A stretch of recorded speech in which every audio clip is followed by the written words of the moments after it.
Què tal, com esteu? Divendres a la tarda? Bé.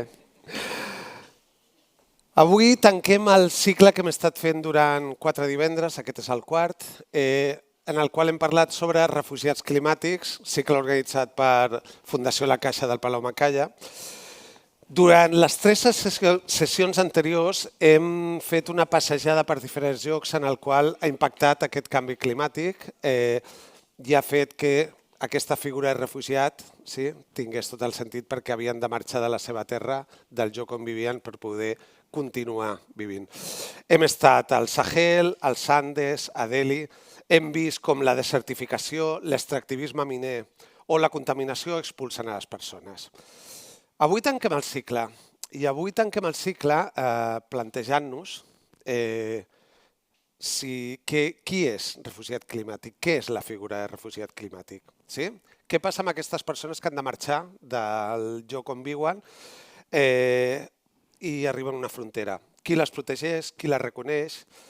Volem posar aquest debat sobre la taula, intentar parlar sobre ell i veure si jurídicament quin paper té el refugiat climàtic. Per fer-ho, compto amb 2 persones, si podeu anar pujant. Per una banda està Yolanda Bassas. Ella és advocada, experta en asil i fundadora de No One is Legal. És especialitzat en dret d'asil i defensa dels drets humans.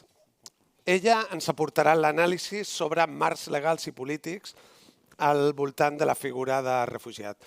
I per una altra banda tenim a Christophe Charras, consultor expert en cooperació internacional amb àmplia experiència en disseny i avaluació de programes d'acció humanitària en situacions de crisi.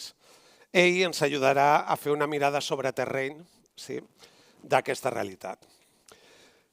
Doncs comencem. Ens passarem al castellà perquè nos ajudará a tener una conversación más fluida. Partimos desde una paradoja. Cada vez hay más personas que tienen que abandonar sus hogares, sus tierras, porque el clima y el impacto del clima o ambiental provocado por las personas los hace inevitables. Pero el estatuto de refugiado no los contempla.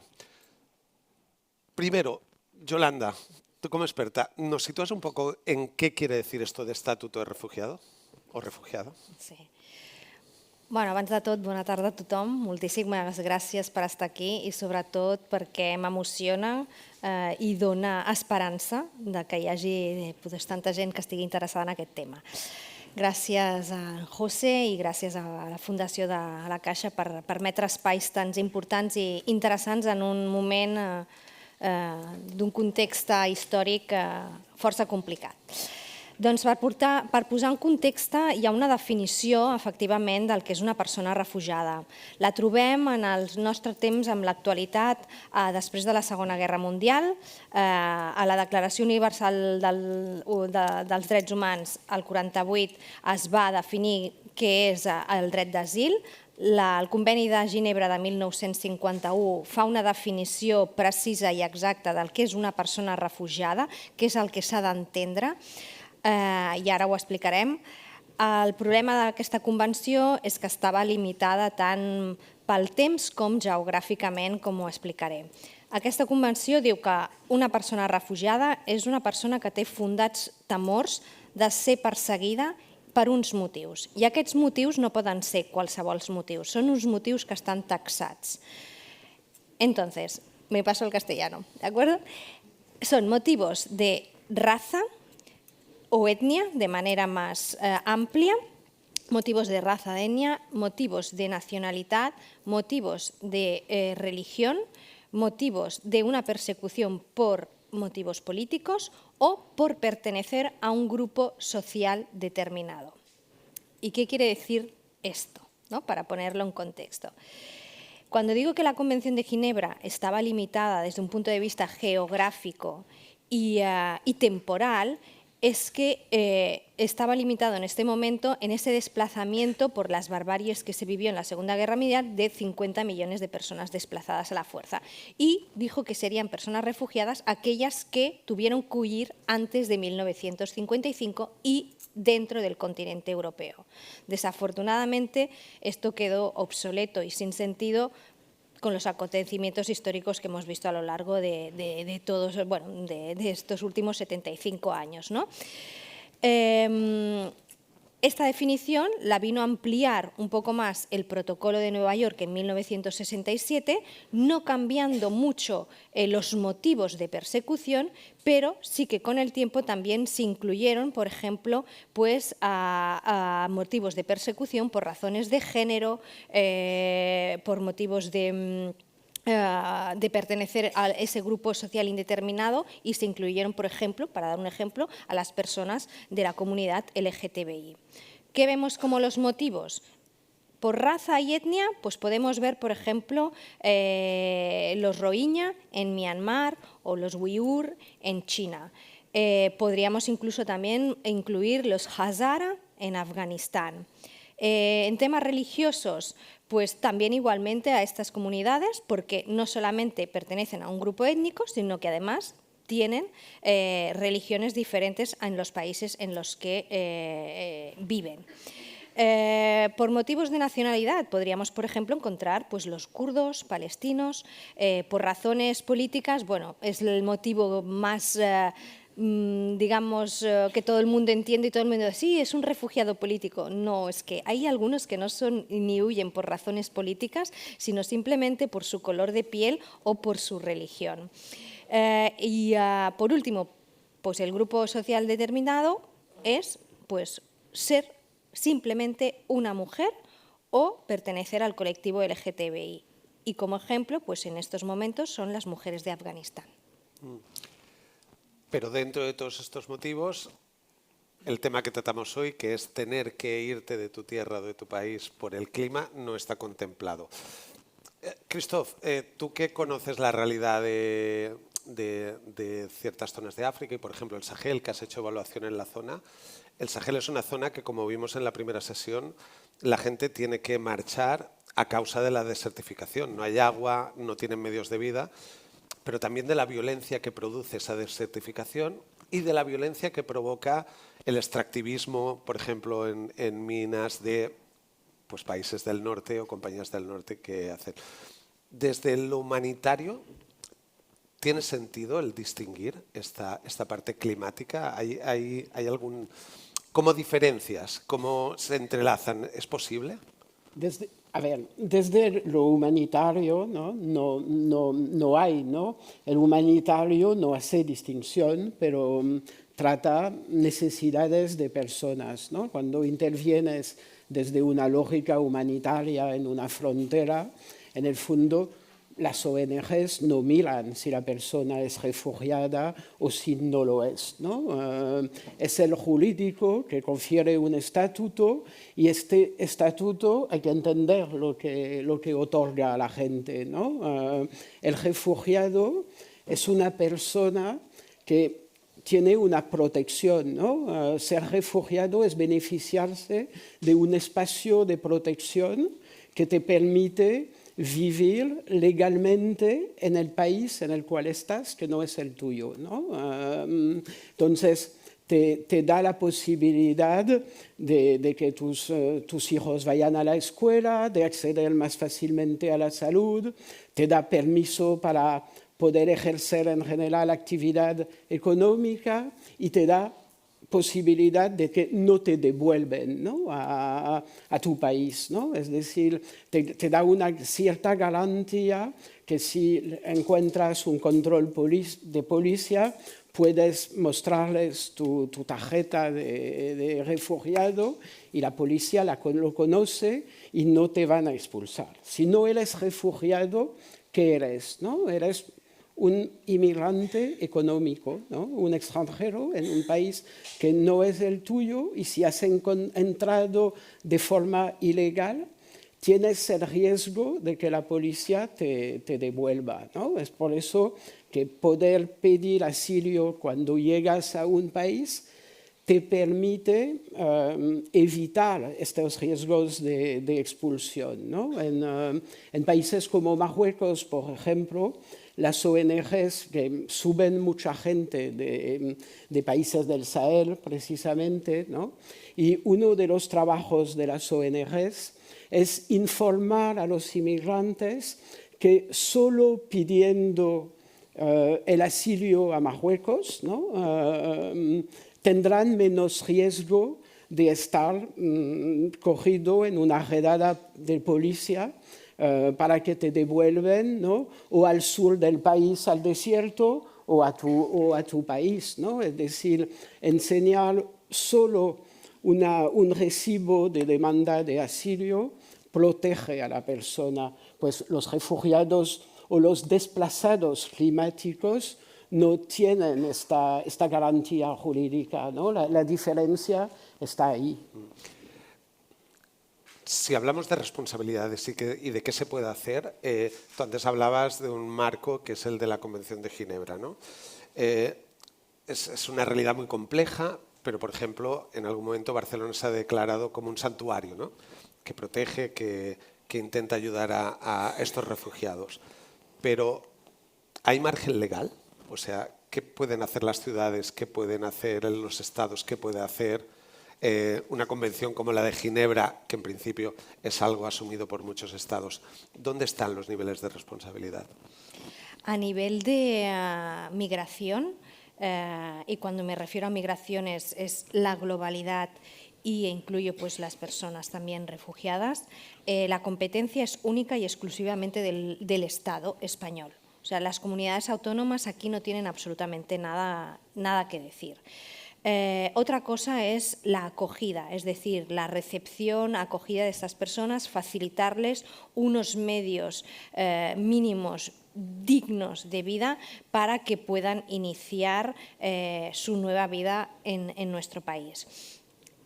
Sí que hay, digamos, desde un punto de vista estatal, pues será el Estado quien va a determinar si esta persona es o no refugiada o si lo considera como una persona que comúnmente se dice pues un inmigrante económico, ¿de acuerdo? Y entonces seguirá por una vía diferente que se le aplicará pues el reglamento de extranjería y que naturalmente pues es bueno otra vía compleja y delicada. Pero hay que decir también que la frontera, la línea en ocasiones entre persona refugiada y migrante económico es muy difuminada y cada vez más precisamente por estos problemas.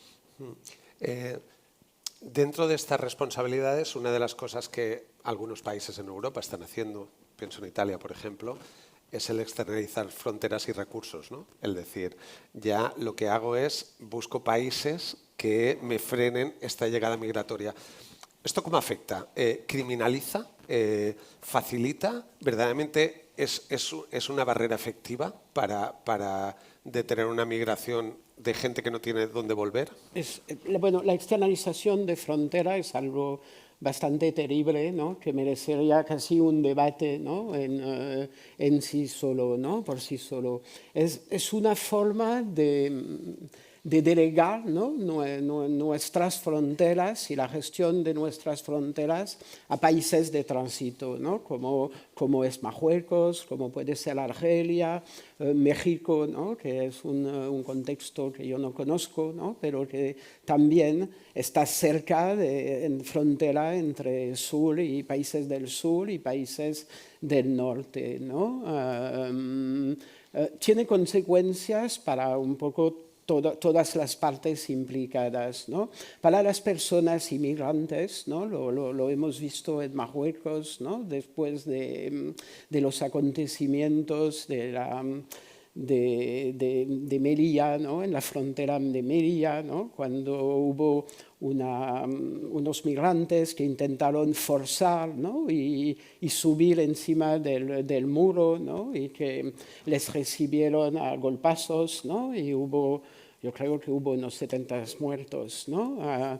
Hemos pasado en las zonas de frontera de Melilla a una realidad donde podían vivir ahí en los bosques hasta 5.000 personas de comunidad, ¿no? Yo conozco gente que han vivido durante 2 o 3 años dentro de bosques intentando subir esta valla de Melilla o intentando encontrar una vía marítima para para intentar irse a través del Mediterráneo, ¿no? Y pasar el estrecho, ¿no?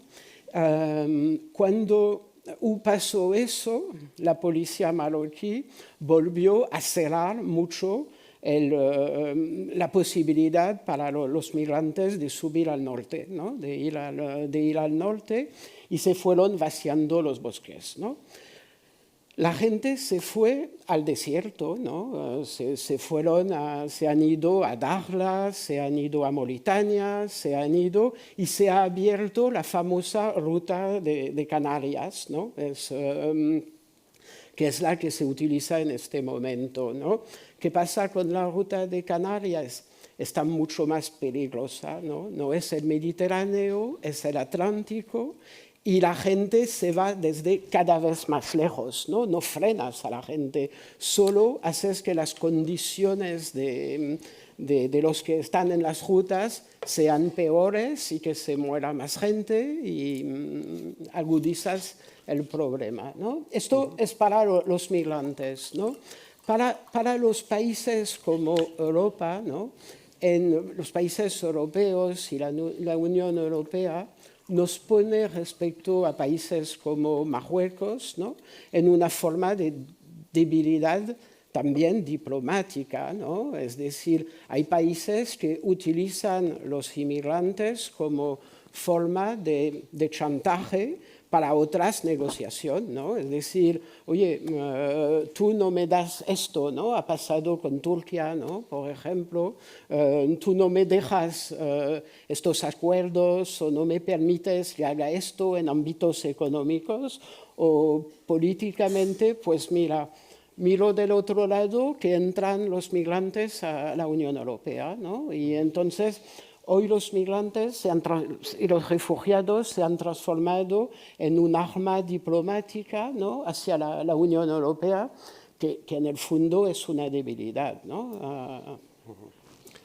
Claro, dentro de esto, sí, al final hay una realidad que es la de los derechos, ¿no? De las personas, ya derechos humanos, derecho a poder vivir, a poder residir, vivienda, trabajo. ¿De qué forma se organizan y cómo aplica esto? Por ejemplo, Yolanda, en la segunda sesión que miramos, hablamos sobre el extractivismo minero en Cajamarca, cómo la gente tenía que abandonar sus casas porque el Estado y las mineras los echaban, o bien porque se contaminaba el agua y no podían continuar viviendo la agricultura. Parte de lo que mostraba la película era la lucha de la población para conseguir recuperar sus derechos. ¿En esta figura de refugiados hay algún tipo de unión de lucha? ¿Hay movimiento civil que trabaje por ese reconocimiento de derechos? Bueno, la sociedad civil y los movimientos civiles siempre han existido y afortunadamente, y creo que ahora deben seguir existiendo y existen, y todavía con más fuerza, ¿no? Como he dicho al inicio, estamos ante un contexto histórico, yo diría, de los más difíciles, por no decir el más difícil desde hace 75 años, en el que hay una política de la impunidad infinita y en que no podemos dormirnos y que los movimientos sociales van a ser los que van a provocar que hayan cambios y, sobre todo, lo más importante, que no retrocedemos en los derechos humanos que tanto nos han costado obtenerlos, ¿no? Evidentemente, y yo no tengo ninguna duda que los movimientos sociales van a tener un papel importantísimo, esencial, porque si no somos nosotros quienes defendemos los derechos, no sé quién los van a defender. Las políticas migratorias que se están aplicando pues, a nivel nacional, a nivel europeo y a nivel más allá del continente europeo cada vez son más restrictivas. Todos tenemos en mente los famosos muros y siempre nos viene a la mente pues, el personaje Trump, pero es que no hay que ir tan lejos, hay que hacer autocrítica y aquí en Europa quizás pocas personas lo saben, pero existe un muro financiado por la Unión Europea, por nuestros impuestos. Yo he estado ahí, tuve la ocasión de desplazarme entre la frontera entre Polonia y Bielorrusia y se han dejado decenas de millones de euros para impedir la llegada de determinados migrantes y, naturalmente, también todo ese dinero que se está utilizando para pagar a países terceros para la externalización, para hacer del poli malo y, como decía muy bien Christophe, desafortunadamente las personas migrantes son una moneda de cambio que son las que están sufriendo todas estas políticas y se puede decir, quizás no es muy políticamente correcto, pero bueno, yo tampoco soy muy políticamente correcta. Muchas veces los saltos de Melilla o las entradas nadando, ¿no?, desde Marruecos ha sido debido a que el gobierno marroquí exigía pues, más dinero. Entonces, no nos das el dinero, abrimos las puertas, llegan aquí y si miramos los periódicos, unas semanas o un mes después o así, se han dado unas ayudas por parte del gobierno español al Reino de Marruecos. Quiero decir que esto, O sea, lamentablemente... esa externalización es eso, ¿no? Es pagar a otro país para que te frene. Bueno, y Turquía, quiero decir, siempre, y lo he vivido en directo cuando estaba en los campos de personas desplazadas en Grecia, o sea, los turcos decían, bueno, es que, ¿cómo no? Yo abro aquí las puertas y llegan aquí millones de personas. Turquía creo que es el segundo o el tercer país de todo el mundo con más personas refugiadas en su territorio. Entonces, es decir, si abren, siempre dicen, bueno, pues aquí los tenéis y vosotros gestionáis. Para reanudar y muy brevemente, pues sí, los movimientos sociales, civiles, por supuesto, o sea, es que no podemos adormecernos y nunca, y ahora más que nunca, no retrocedamos más. En estos movimientos civiles, por ejemplo, aquí en Barcelona desde hace tiempo hay una organización que es Top Manta, ¿sí? Una organización de personas migrantes, en muchos casos sin documentación, que por lo tanto no pueden trabajar y su única forma de vida es la venta ambulante en la calle, que hace un tiempo hicieron una campaña que era Barça o Barsac, ¿no? Porque Top Manta creo que la mayoría son de Senegal. Esta parte, esto de Barça-Barsac, que implica... Es el grito el grito o Barça por la muerte o Barça, ¿no? Es decir, es la alternativa, ¿no?, del que se va entre perderlo todo, ¿no?, o conseguir el sueño, ¿no?, de llegar a Barcelona, ¿no? Pero que además, ¿no?, provocado, si volvemos a la parte de refugiados climáticos, creo que en muchos casos en Senegal era porque eran personas que se dedicaban a la pesca, claro, y que el extractivismo pesquero de países europeos les han dejado sin medio de vida, ¿no? Sí, no hay cada vez más pescado, ¿no? Y porque los acuerdos de pesca, ¿no?, hacen que barcos internacionales van a pescar en sus aguas territoriales, ¿no?, y entonces se quedan sin pescado. En Senegal ya hay zonas donde cuesta encontrar pescado cuando es la comida importante, ¿no?, de la gente que vive en la costa, e incluso, ¿no?, el pescado ahumado, ¿no?, de la gente que vive en el interior del país, ¿no? Y hay falta de pescado, ¿no? Sí, sí. En esta parte de gestión legal de las personas, ¿sí?, cuando estamos hablando de estas personas que están atravesando, generalmente la migración, una de las cosas que tienen, sobre todo por África, es que atraviesas diversos países, ¿no? ¿Cómo se trata, cómo se trabaja desde aspectos humanitarios o desde aspectos legales, desde entidades de cooperación? Entiendo, por ejemplo, Amnistía Internacional, que puede trabajar estos temas. ¿Cómo se puede trabajar para conseguir que ese movimiento migratorio, que creo que es imparable, se pueda hacer de la forma más, ya no legal, sino segura, incluso para la vida de las personas? ¿Qué formas de trabajo hay? ¿Cómo se puede actuar? Bueno, es muy complejo, ¿no? Porque hay la migración legal, ¿no? Ordenada, de la cual habla la OIM, ¿no? Que es como un sueño, pero muy difícil, ¿no? de traducir en la práctica, ¿no? Y mientras estas fronteras cerradas, ¿no? y estas políticas que hacen que la gente utiliza cada día rutas más peligrosas, ¿no? y más inverosímiles, ¿no? Es decir, las rutas de África del Oeste para llegar así, ¿no? de gente que cruza países, ¿no? En Marruecos hemos visto la gente irse a Tunisia, ¿no? Volver cruzando Argelia, que es un país muy difícil porque en Tunisia no había manera y se estaban reprimiendo. Pues venga, volvemos a Marruecos, ¿no?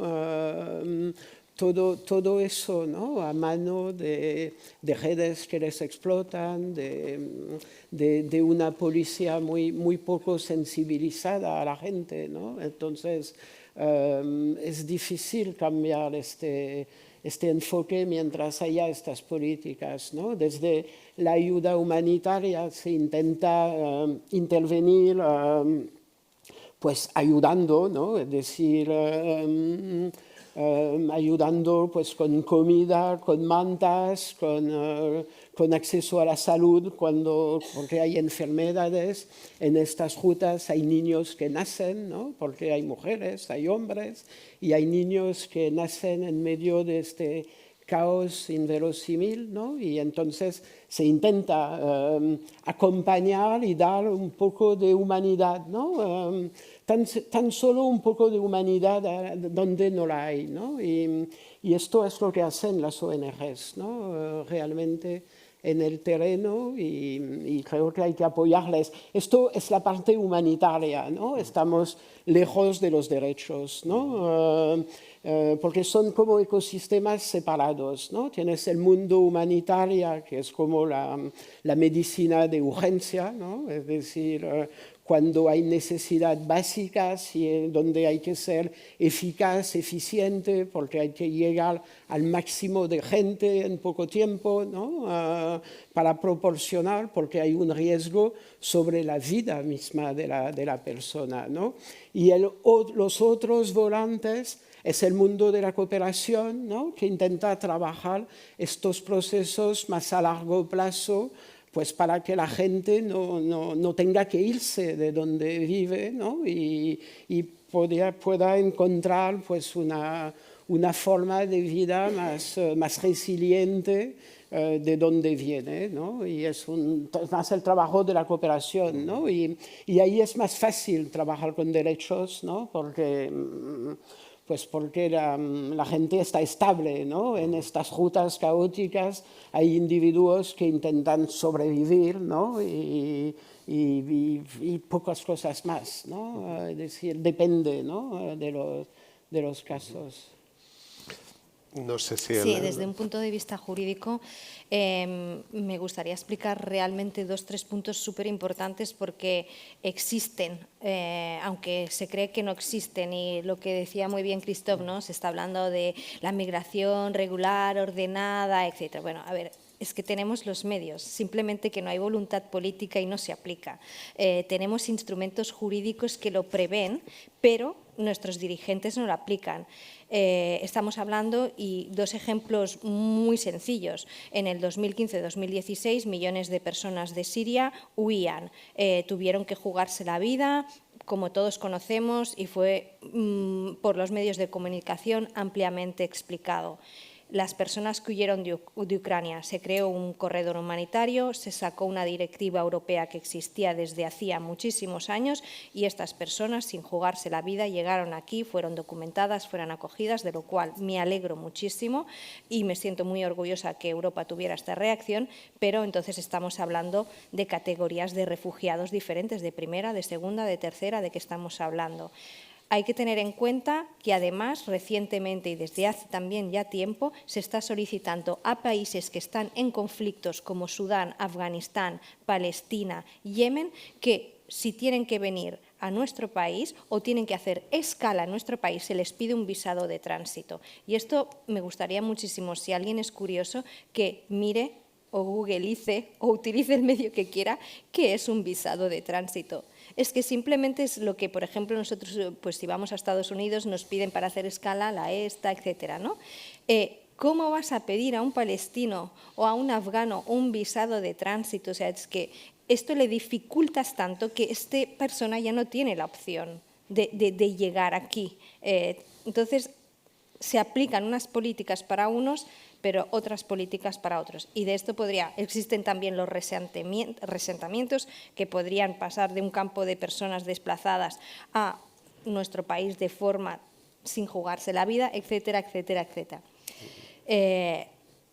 Son voluntades políticas que se aplican para unos sí, para otros no, y también momentos políticos. Y hablando, ¿no?, si me permites, hablando del momento político en el cual estamos, ¿no?, las organizaciones internacionales, ¿no?, y hablando del sistema de Naciones Unidas, ¿no?, es decir, de ACNUR, ¿no?, que tiene potestad internacional para tratar las temáticas de refugiados, ¿no?, o de desplazados climáticos, ¿no?, está en una situación financiera dramática por culpa de Estados Unidos era durante muchos años el primer contribuidor del sistema de Naciones Unidas, ¿no? En el 24 yo creo que ACNUR dependía de 40% su financiación, ¿no?, de Estados Unidos, ¿no? Como al nuevo gobierno americano y a su presidente se les ha ocurrido la idea genial de dejar de financiar el sistema internacional, ¿no?, de Naciones Unidas y de ICED y de ayuda humanitaria, ¿no?, pues han cortado el grifo. Eso significa, ¿no?, pues para los países que necesitan la ayuda de ACNUR, ¿no?, porque la mayoría de desplazados climáticos o de refugiados no viven en Europa, viven en países del sur global. Están ahí en campos o dentro de las ciudades de los países vecinos africanos, de Asia, de Sudamérica, ¿no? Y son países que les acogen, que tienen sistemas de asilo muy precarios, ¿no?, porque son países que tienen muchas necesidades y pocos recursos, ¿no? Y ahí las organizaciones internacionales, empezando por las de Naciones Unidas, tienen un papel importante de ayudar al sistema de asilo y a los sistemas de acogida de estos países, ¿no? Y ahora, cuando estamos en una fase que vamos a producir cada vez más refugiados, no nos ha ocurrido mayor idea que de cerrar el grifo a estas organizaciones que trabajan con ellos, ¿no? Es decir, es lo absurdo, ¿no?, del momento en el cual vivimos, porque estos gobiernos que no quieren que los refugiados vengan hasta aquí, ¿no?, en el fondo están impidiendo aún más que los países que les reciben les podían atender con un mínimo de recursos para hacerlo, ¿no? Eso es el mundo fabuloso de hoy, ¿no? Para cerrar, me gustaría haceros una última pregunta, pero antes me gustaría también haceros una recomendación. Lo digo porque cuando pensaba, este es un ciclo de Cineforum, o sea, todos los diálogos están vinculados a una película, un audiovisual, documental, y cuando pensaba en la película para cerrar, esta no es la primera que pensé, Mariposas Negras, que está súper bien y os va a encantar, pero pensé primero en una serie. Pero claro, pensé, pasar un solo capítulo es complicado, por lo tanto pensé, yo se lo digo a la gente cuando... Es una serie que se llama Familias como la nuestra, una serie danesa, y una serie que lo que plantea, para volver al tema refugiados climáticos, lo que plantea esta serie es que Dinamarca, a causa de la subida de las aguas, se inunda y se tiene que cerrar. ¿Qué quiere decir cerrar? Que todo el mundo tiene que irse del país, ¿sí? Eso implica que todo un país, toda una población, la danesa, se convierte en refugiado. Y eso quiere decir que quien tiene medios puede emigrar a países o le dan, en los cupos le dan espacio en países como Suecia, como Noruega, como Inglaterra, como Francia. Y quien no tiene dinero les dan cupos para irse a vivir a países como Rumanía, como Moldavia, como Azerbaiyán, donde evidentemente el trato que se les da a los refugiados que llegan es bastante diferente. Y me ha parecido interesante esa provocación, porque no estamos tan lejos de que esa emergencia climática pueda llegar a cualquier país, incluido el nuestro, si seguimos quemando bosques en Galicia o zonas inundables que podemos tener.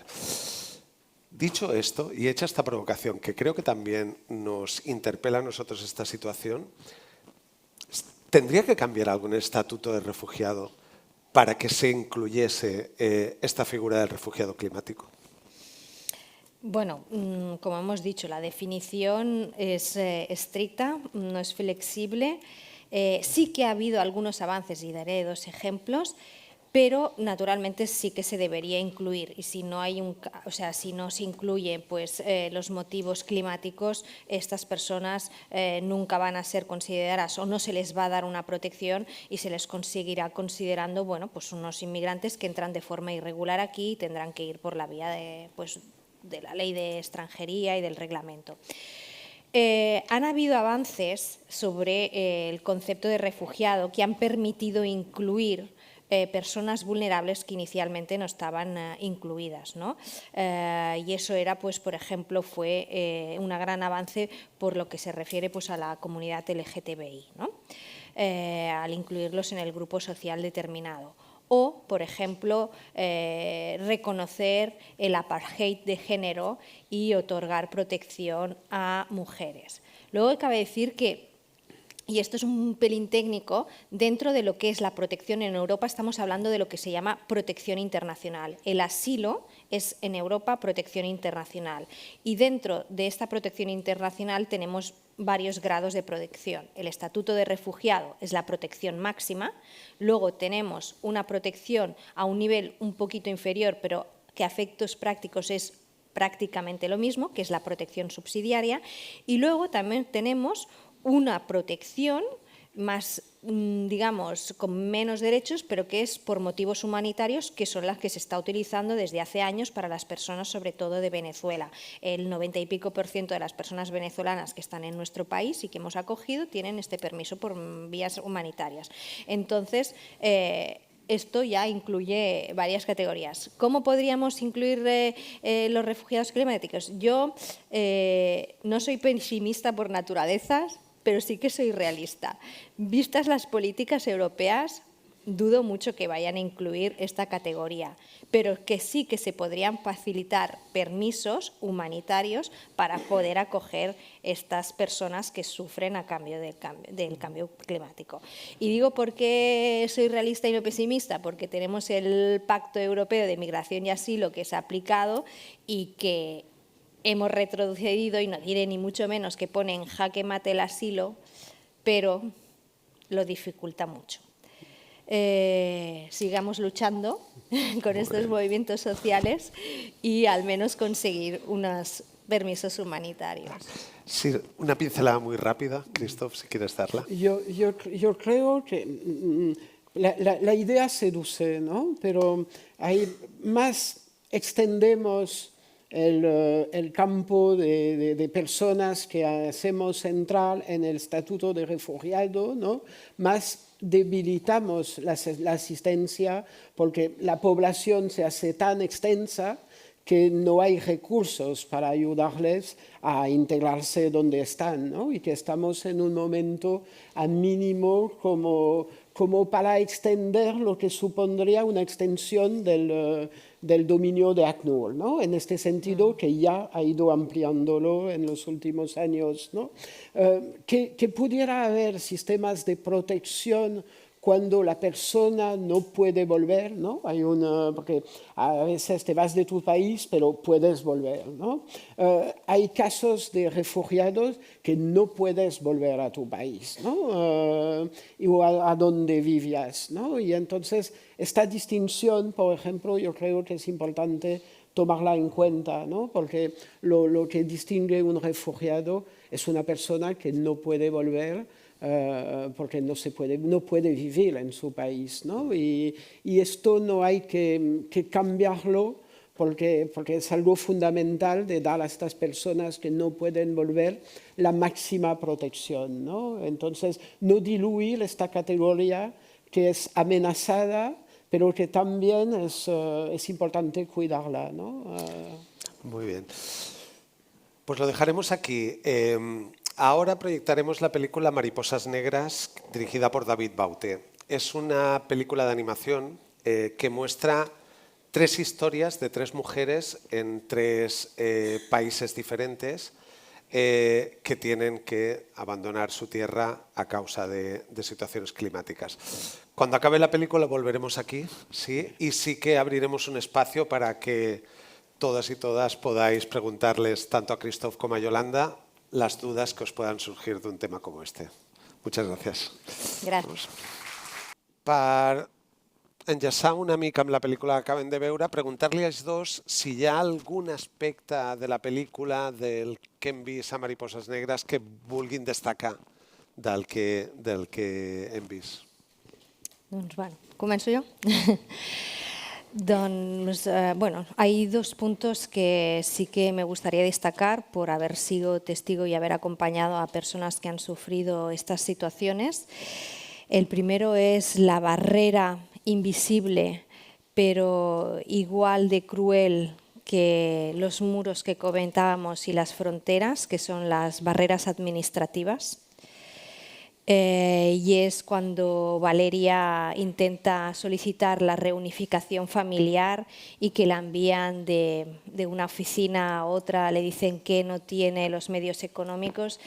Esto sucede cada día aquí, en nuestro país, en Francia, en todos los países europeos. Yo lo vivo todas las semanas y de hecho durante la película estábamos comentando pues que actualmente pues tengo un tema en que pues nos tumban los temas por no demostrar los medios o por otros aspectos, y son barreras que son muy crueles porque son invisibles, están a la espera de una resolución administrativa tomada por personas también invisibles a las que nunca han tenido contacto y que depende de ellos pues su vida. Está muy bien reflejado en la película.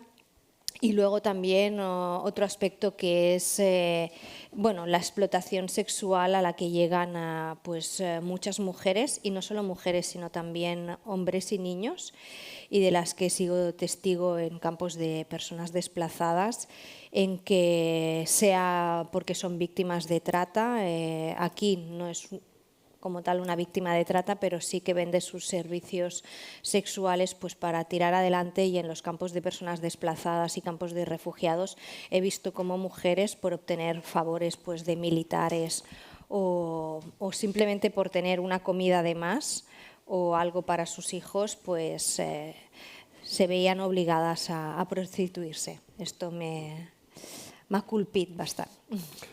¿Y en tu caso, Christoph? Sí, creo que el caso de trata, ¿no? de esta mujer, ¿no? que está en un país donde la violan sin derecho, le han quitado su pasaporte, ¿no? y es víctima de violencia. Pero no puede hacer nada, ¿no? Porque si vas a la policía, eres tú el culpable, ¿no? Y esto son situaciones que nos encontramos, ¿no? Te han dado una paliza, te han agredido a tus hijos, han agredido, y no puedes ir a la policía porque vas a ser tú, ¿no? La culpa, ¿no? Y esto te da una rabia porque hay un sentimiento de impotencia, porque sabes que es verdad, ¿no? Hay algunos países que si van a denunciar a la policía siempre serán los culpables, ¿no? Y eso es terrible. Has ¿no? perdido tus derechos, ¿no? no, ¿sabes? No, eres en una situación de indefensa total, absoluta, ¿no? Y eso es terrible, ¿no? Y el sitio de la crueldad burocrática, ¿no? Lo explica muy bien el dilema entre ser refugiado y ser migrante económico, ¿no? Es decir, no es siempre de un despacho a otro, ¿no? Pero son dos mundos diferentes, ¿no? Y la película, a través de esta mujer, se les ve, ¿no? Oye, no eres refugiado o eres migrante, ¿no? Y son esta dicotomía que sí es cierta, ¿no? Pues unos 20 minutos. Es viernes tarde, vamos a intentar. Sí que os pediría que intentéis hacer preguntas no demasiado largas para que todo el mundo pueda intervenir. Gracias. Sí, levantaba la mano por allá. Sí, perdón. Sí. Buenas tardes. Tengo una pregunta para los ponentes, especialmente para Christophe, que creo que has trabajado en África, ¿no? Sí. Sí. ¿Has visto en algún caso de los que habéis llevado la invocación de la Convención de Kampala? No, yo no trabajo tanto en asuntos jurídicos, ¿no? Hago evaluaciones de proyecto, ¿no? Entonces, trabajo a evaluar, ¿no? la acción de ACNUR o de gente en terreno, ¿no? No trato directamente. Sí que cuando hacemos evaluación, hacemos entrevistas con gente y vemos a las personas, pero no trato, no tengo expertise jurídica, ¿no? tan precisa. ¿Y Yolanda sabe de la Convención de Kampala? Se firma por los estados africanos precisamente para desplazamientos internos por desastres y conflictos bélicos. Esa convención está en vigor y entre los estados africanos debe de cumplirse porque incluye en su ámbito material la protección del refugiado climático. Y la ACNUR precisamente quiere que se amplíe el ámbito material del Estatuto del Refugiado de Nueva York de 1958, incluyendo las disposiciones de la Convención de Kampala como ejemplo. Solo quería decirlo porque estamos trabajando en ello y es interesante saber de esta convención que muy pocas personas conocen, pero que pueden invocar, especialmente en África, para que los mismos estados protejan a sus propios ciudadanos entre ellos. Ya está. Muchas gracias. Pues, Muchísimas gracias. Muchas gracias porque es interesante, porque a veces nos pasa que las personas que estamos aquí, todo no lo podemos conocer, entonces es una información súper interesante a nivel jurídico. Muchas gracias, en serio.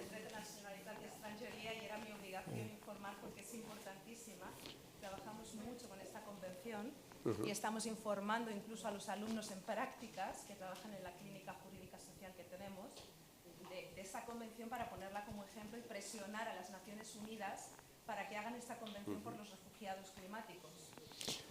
Muchas gracias. En todo el mundo, que amplíen el ámbito, ¿no? Material y personal del Estatuto de Refugiado, que ya es hora a la luz de todos los problemas de la situación. Gracias por la aportación. Él pedía... Sí. Sí, hola, bona tarda. Bueno, millor en castellà, no? O en català. Val.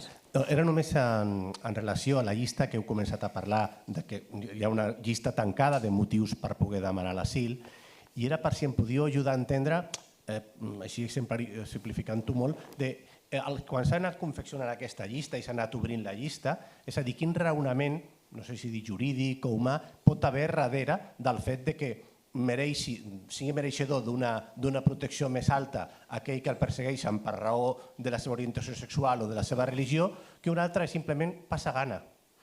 Lligat a un desastre climàtic o no, passa gana.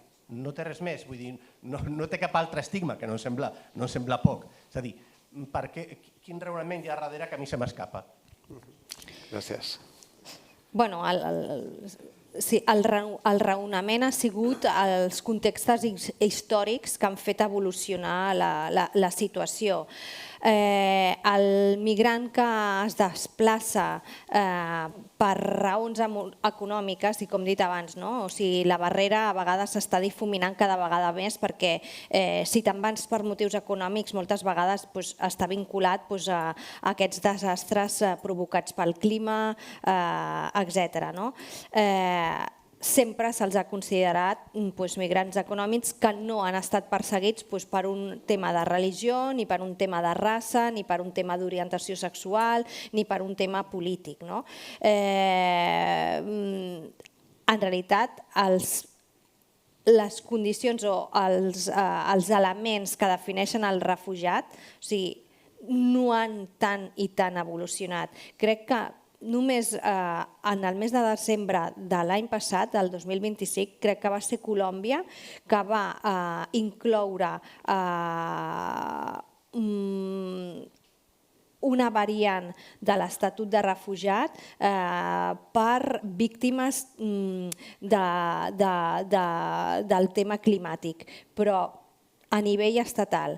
Però jo personalment, i és una opinió totalment personal que no està basada en res, veig molt difícil que s'ampliï la definició de les persones refugiades en el context històric que estem visquent i sobretot també, i per respondre a la companya que ha parlat de la Convenció de Kampala, m'encantaria, ojalà, però com dic, no em considero una persona pessimista, però sí que em considero una persona realista i actualment tenim textos que els apliquem, els hi diem i et puc assegurar que les autoritats diuen no, yo no tengo conocimiento, perquè m'han contestat així, molts directament. A mi no m'ha llegado esta sentencia. De les últimes, una de les ambaixades, es que esta sentencia no la conozco. Molt bé.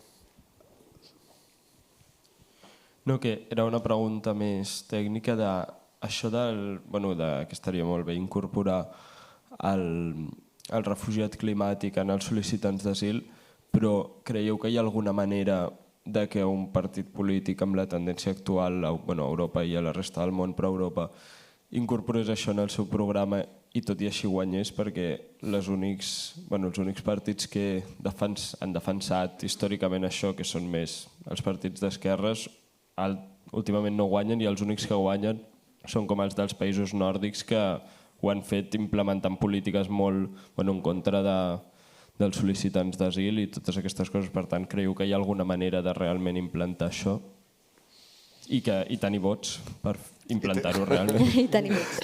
I que guanyin. Bueno, a veure, no tinc cap bola màgica, però de nou, el tema migratori és, jo diria, el punt número 1 relacionat amb la seguretat de les polítiques europees i ja a nivell internacional. Els partits polítics, i hem parlat de la voluntat política, el que busquen són seients en el Congrés dels Diputats, a l'Assemblea Nacional, on sigui. Aquests punts són políticament molt incorrectes i sabran que perdran els seus vots. Que els poden incloure s'ha de ser molt agosserat i molt valent. I espero que un dia hi hagi gent agosserada i valenta. Que guanyin avui en dia, de nou, no tinc una bola màgica, però no ho crec, malauradament. Jo afegiria una cosa, que és que a banda de que els partits siguin agosserats i polítics, que la societat ho sigui també. Si la societat no ho segueix, és difícil. Exactament. És que s'ha de sortir als carrers, s'ha de demanar el que dèiem. O sigui, la societat civil té la seva lluita.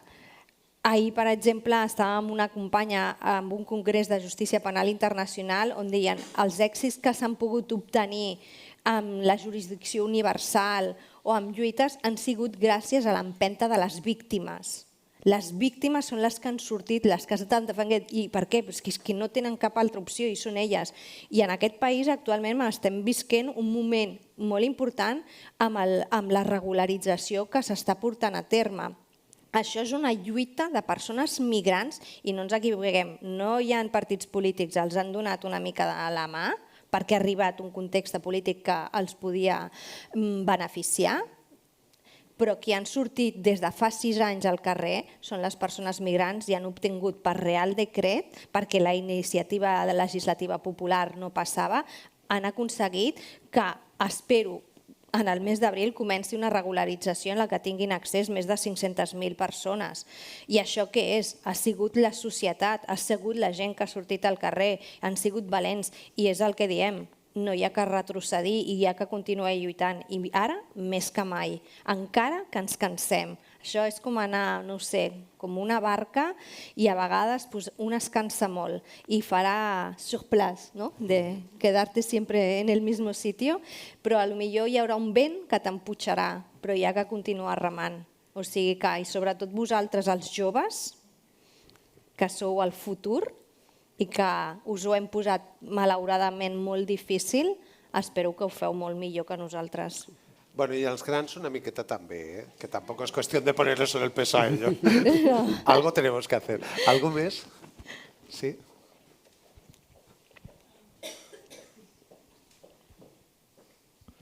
Gràcies. Iolanda, mira, jo el que et volia comentar una mica que tu, el tema dels papers que es veuen aquí, que la burocràcia aquesta, que la burocràcia és part del sistema, és que no volen, perquè, com havies comentat abans, en el cas d'Ucraïna va ser molt fàcil, la burocràcia va desaparèixer per art de màgia. O sigui, hem de veure que tot és un tot i vosaltres no faríeu falta si no tinguéssim aquests desastres mediambientals. Ara, per exemple, a Europa ja s'ha signat el Mercosur, que va ser un desastre per a Europa i per a Latinoamèrica. Un desastre en tot sentit. Tindrem molts milions de refugiats. Finalment, serem tots refugiats climàtics, o la immensa majoria, per una raó o per una altra. I jo penso que que hauríem de començar per poder parar el canvi climàtic, sobretot, perquè estem parlant de refugiats perquè tenim aquesta crisi climàtica. Si això la poguéssim apaivagar d'alguna manera, potser no estaríem parlant de tots aquests problemes. Gràcies.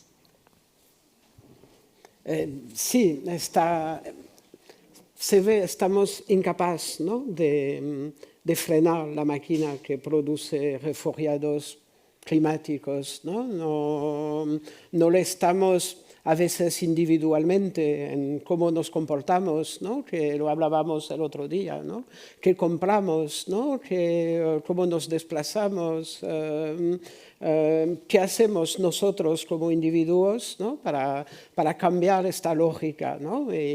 Y tenemos todos dificultades para hacerlo. Y si lo pasas a nivel de sociedad, pues como sociedad no estamos tampoco capaces de cambiar, de frenar la máquina a generar crecimiento. Todo nuestro entorno económico no está capacitado para escuchar que tendríamos que aceptar de crecer. Pero es bonito decirlo, qué significa en nuestras vidas el concepto de aceptar de crecer para hacer el mundo sostenible. Y eso es lo que hace que vamos en un muro, que el muro está cada vez más cerca, pero estamos incapaces de frenar. Es esta peli del coche que va como loco abajo del abismo y que a ver si podemos frenar, pero cuando queremos frenar será demasiado tarde. Y mientras tanto vamos a producir cada vez más catástrofes climáticas. Y en el debate sobre el concepto de refugiado climático, es decir, una vez que damos un estatuto a las personas, hay que aceptar rellenarlo. Es decir, este estatuto de refugiado está bien darlo para que las personas no se expulsen y puedan trabajar y ganarse la vida. Pero es que después hay que aceptar dar educación, hay que dar salud, hay que dar derechos que son importantes para que la gente puedan vivir dignamente, ¿no? Y lo que hemos visto en los últimos años, ¿no? Ha sido un crecimiento de las poblaciones que trabajan con ACNUR, por ejemplo, que sean refugiados, desplazados. Ha crecido el volumen de gente atendida, pero los recursos se van debilitando, ¿no? Antes un refugiado en los países africanos, ¿no? que es donde están la mayoría de los refugiados. Están en África, están en Sudamérica, no están en Europa, ¿no?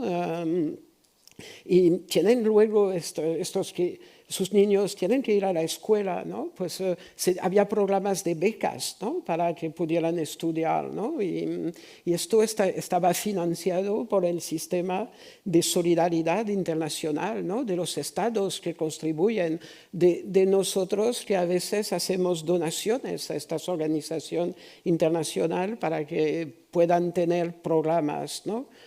Todo esto se está entrando en una crisis profunda, ¿no? Entonces, de un lado, nos gustaría acoger más gente, poder tener un estatuto de refugiado generoso que va creciendo, pero del otro lado tenemos un sistema económico y político que va recortando gastos a la ayuda humanitaria, a la cooperación internacional, a todo eso. Entonces, es insostenible, es insostenible. Jo us diria una última pregunta. Dos, si algú té una necessitat molt. Allà al fons hi ha una, si hi ha una segona amb molta necessitat, però si no, tancaríem aquí.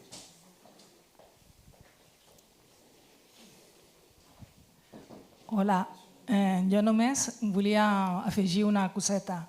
Es que ahora está la Unión Europea pasando un nuevo reglamento para deportar a la gente. Y esto, como dice Christophe, no es que está a contra de todo, del derecho internacional y de todo. España es el único país que está en contra. Si no, se permitirá la detención de personas por su mera situación administrativa, el envío de personas a países que nunca han conocido, que no tienen ningún vínculo ni idioma con él, externalización de deportaciones a empresas privadas y terceros países y obligación a trabajar a trabajadores públicos de denunciar a personas migrantes. Esto afectaría a personal educativo, sanitario y a servicios sociales.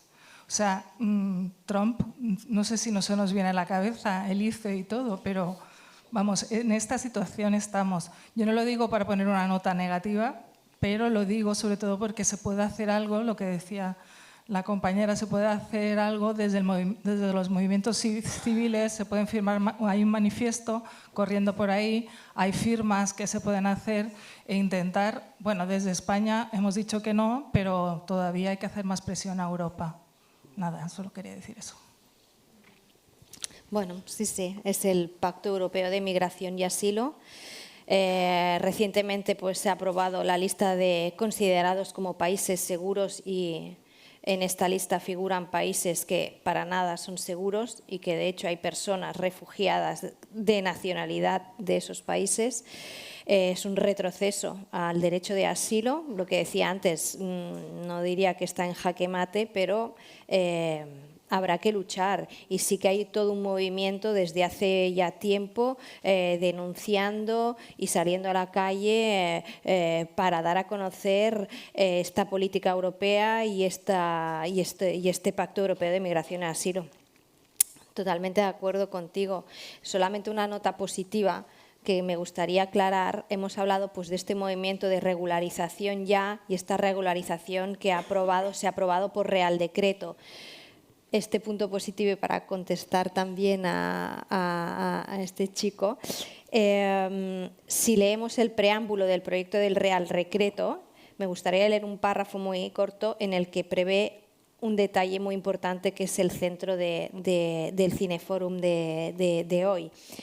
Y en este preámbulo, para justificar por qué se va a regularizar estas personas, se dice: la nueva situación geopolítica internacional, las nuevas causas de movilidad humana que se suman a las causas de siempre, la inestabilidad en muchos países inmersos en conflictos bélicos o institucionales, junto al cambio climático, derivan en la intensificación de la movilidad humana en todo el mundo. O sea, sí que se está empezando a tener en cuenta, ¿no? Se está empezando en cuenta y, como siempre, esperemos que haya una voluntad política. Muy bien. Yo os diría que cerramos aquí.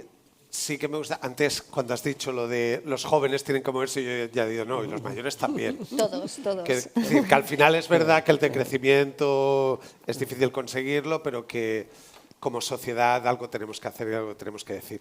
Muchas gracias por la asistencia, gracias por haber estado, los que habéis estado en todas o en algunas sesiones. Muchas gracias a Yolanda por la participación. He de hacer especial énfasis en el agradecimiento a Christophe, que no solo está hoy como ponente, sino que también ha estado colaborando conmigo en el diseño de este Cineforum. Y espero que haya resultado, por un lado, interesante y por el otro lado, que nos haya hecho abrir una bombillita aquí que diga algo depende de nosotros también. Muchísimas gracias a todos y todas.